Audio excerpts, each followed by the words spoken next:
এই বিশ্বের সব থেকে কঠিন কাজ হলো, বিশ্বের যত কাজ আছে সব কাজগুলোর থেকে কঠিন কাজ হলো সংসার সামলানো আর বাচ্চা সামলানো। আর এই কাজটা আমরা মহিলারা করি, কোনো পুরুষ করে না। তাও কোনো দিন এর ক্রেডিট আমরা পাই না যে আমরা কিছু করি। আমরা এটাই পাই যে কিছু করে না, সারাদিন পড়ে থাকে বাড়িতে। তো আমি বলবো যারা এটা বলে তাদের যে আপনারাও একদিন, শুধু একদিন বাড়িতে পড়ে থাকেন, তাহলে বুঝতে পারবেন যে আমরা মহিলারা সারাদিন কি করি আর কি করি না। আমাদের কোনো বেতন হয় না, কোনো মেডেলও দেওয়া হয় না, কোনো পুরস্কারও আমরা পাই না।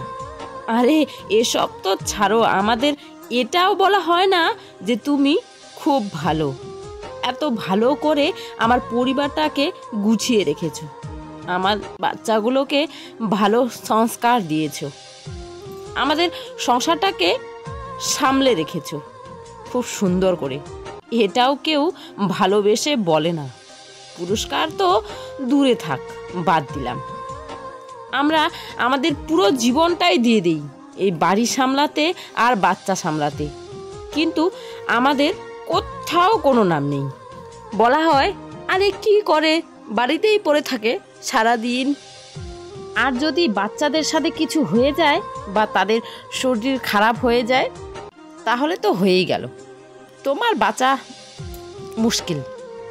গতকাল আমার খুব একটা কঠিন দিন কেটে গেছে বন্ধুরা, আজকে অনেকটাই ভালো আছি। মানে কি বলবো, আর এমন দিন যেন কারো না আসে। গতকাল ছিল আমার যে দাদু শ্বশুর মারা গেছিলো তার 3 দিনের কাজটা ছিল, যে মেয়ে জামাই ওরা যে কাজটা করে সেই 3 দিনের কাজটা ছিল। আর আমরাও মানে 3 দিন পর আর এতদিন তো আর আতপ খেতে পারবো না, তাই না? এক তো আমার শরীর অসুস্থ, আমার আর বাচ্চাগুলো আছে, এরা তো আর খেতে পারে না এতদিন, তাই না? তাই তো কি বলবো, সেই কাজটা ছিল। আর মেয়ে আমার হচ্ছে ওর দাদু আর দিদা, মানে আমার বাবা আর মা এসেছিল ওই যে দাদুর 3 দিনের কাজটাতে।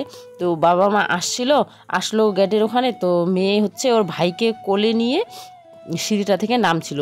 ও তেমন কোনো তাড়াহুড়োও করেনি, নর্মালি যেমন যায় তেমনই ও নেমে যাচ্ছিল ওর ভাইকে কোলে নিয়ে। তো পাটা ঠিক মতো রাখতে পারেনি সিঁড়িটাতে, তো পা রাখতে গিয়ে হচ্ছে মোচকাই গেছে। আমি তখন ছিলাম না, আমি ছিলাম ওই দাদুর বাড়িতে। তো কি বলে, মেয়েটার পা মচকে গেছে, শীতটা মনে হয় কিছু হয়ে গেছিলো। তো ও তো তখন ব্যথাটা কমই ছিল। তো ওইভাবে ওকে রেখে আমি চলে গেছিলাম নদীর ঘাটে, যেখানে হবে কাজটা, সেখানে আমার মা বাবার কাছেই রেখে গেছি। আমার যা ওর মেয়েকেও রেখে গেছিলো। তো এদের 3 জনকেই আমার বাবা মা দেখেছিল আর কি, বাড়িতেই ছিল ওরা, ঘাটে আর যায়নি। তো তখন ভালোই ছিল। আমি যেই আসলাম তৎক্ষণাৎ মাও বললো, মেয়েটা তোমার কান্না করছে, পায়ের ব্যথাটা বেড়ে যাচ্ছে, ওখানে একটু ফুলেও গেছো আর পুরো সবুজ সবুজ হয়ে গেছে, রক্তটা আর কি মরে গেছিলো মনে হয়, এমনটাই হবে। তো কি বলে, আর আমরা তো চলে এসেছিলাম, কিন্তু ছেলেদের কাজ তখনও হয়নি, ওরা আসেনি কেউ, শানকে বাবাকে ভাইকে ফোন দিয়ে যাচ্ছিলাম বারবার। তারপরে ওরা এলো 1/2 ঘন্টা পর মনে হয় এসে তারপরে মেয়েকে নিয়ে গেলো ডক্টরের কাছে। তারপরে সাথে সাথে আরও একটা হয়ে গেছে বিভুর। তো বলছি সেটা, তার আগে বলি হ্যালো বন্ধুরা, আমি তপু, আর তপুর ছোট্ট পৃথিবীতে তোমাদের সবাইকে স্বাগত জানাচ্ছি। তো ওই দিনই কী বলতো, সকালবেলা তো এত কাজ সামলে, মানে কি বলবো, ঘর লেপা মোছা, তারপর কাপড় কাচাকাচি, তারপরে গিয়ে গেলাম ঘাটে। আর এদিকে তো আছেই আমার ননদ এসেছে, আমার বাবা মা ওরা এসেছিল, যদিও তাদের জন্য কিছু করা হয়নি, কারণ রান্নাবান্না তো বাড়িতে কিছু করিনি। তো ওই দিন তারপরের দিন মেয়ে তো স্কুলে যেতে পারেনি বন্ধুরা, পায়ে পুরো ব্যথা ছিল।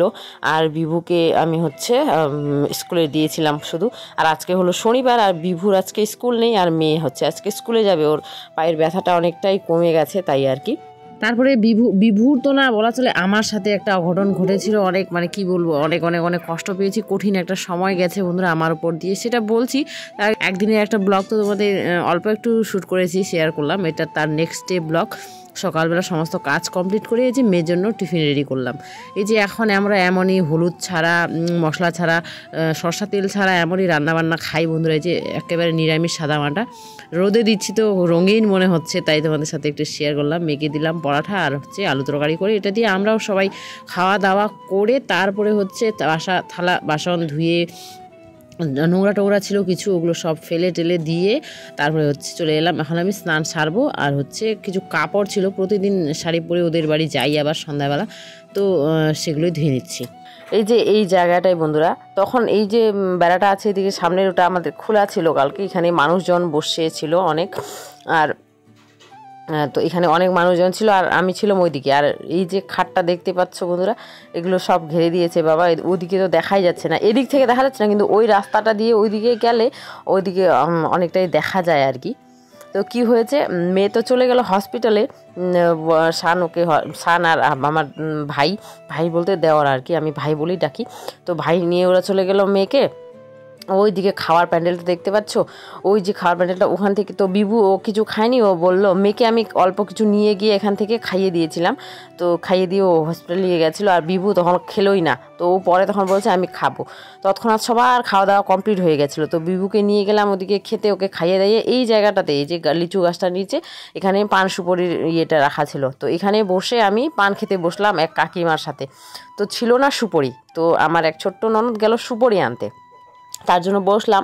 আর ছেলেটা হচ্ছে আমার একটা দেওয়ারের কোলে বসেছিল, বসে থাকতে থাকতে ও উঠে চলে এলো বাড়ি।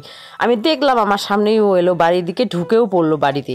তো তারপরে ও কখন আবার বেরিয়ে গেছে, বাড়িতে ছিল আমার যা ছিল, আমার বড় ননদ ছিল, জামাই ছিল, ওরা ছিল বাড়িতে। তো বিভু এসে আবার নাকি চলেও গেছে।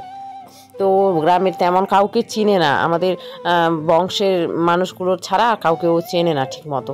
তো ও যেতেই পারে না কারোর সাথে। আমি তো ভয় পেয়ে গেলাম, কোথায় গেল ছেলেটা, কোথাও পড়ে টরে গেছে না কেউ তুলে নিয়ে গেল, এই ভেবে আমি তো পুরো দুবার করে সবার বাড়ি খুঁজেছি। যখন দেখলাম আর নেই, আমার মন পুরো ভেঙে গেল বন্ধুরা। এত কান্নাকাটি করছিলাম, এত কান্না চিল্লাচ্ছিলাম, মানে পুরো কি বলবো, মায়ের মন জানোই মার কী অবস্থা হতে পারে। তখন ছেলেটা নাকি একবার মা করে ডাকছিল, সবাই অল্প একটু শুনতে পেয়েছিল, দৌড়ে এলো বাড়িতে, বলছে ঘরের মনে হয় কোথাও ঢুকে আছে, ইয়ে হয়ে আছে। ঘরেও এসে দেখলাম পুরো কান্নাকাটি করে চিল্লাচ্ছি, বিভু বিভু পাপা পাপা, তো তুমি কোথায় কোথায় বলছি, কিচ্ছু বলছে না ছেলেটা। আমার এত লাজুক, তোমাদের আর কি বলবো বন্ধুরা, তো তোমরা জানোই হয়তো, মানে পটি হিসু এগুলো তো খুব লজ্জা পায়। তো ও কী করেছে বলো তো, আমি যে ওখানে এতগুলো মানুষের কাছে ছিলাম, ও আমাকে বলেনি যে মা আমি হাগু করবো। তো ও নিজেই বাড়ি এসে পটি করতে চলে গেছে। ওই চকিটা দেখালাম তোমাদের, ভাঙা চকিটা, ওটার পেছনে ও লুকিয়ে হাগু করছিল বলো। তো আমার জামাইবাবু ওই রাস্তাটি দিয়ে ওই পিছনে গেছিলো ওই দিকে খুঁজতে, তখন গিয়ে ওকে পাইছি। আমার জামাইবাবু বলতে আমার বড় ননদের বর আর কি। তো বুঝতেই পারছো বন্ধুরা কী পরিস্থিতি, কী অবস্থা ছিল, মানে আমি পাগলের মতো খুঁজে বেড়াচ্ছিলাম ছেলেটাকে। আর জানোই এটা শ্বশুরবাড়ি বন্ধুরা, কি বলবো আর, আমি হাজারও হই মা, কিন্তু কি করব আর, দোষারোপ আসবেই আমার মাথায়, তাই না? তো বন্ধুরা আজকে ব্লগটা এখানে এন্ড করলাম। আমাদের এই যে সাদামাটা রান্না বান্না বন্ধুরা আজকে এটাই ছিল। তো সবাই ভালো থেকো, সুস্থ থেকো, আর তপুর ছোট্ট পৃথিবীর সাথে থেকো।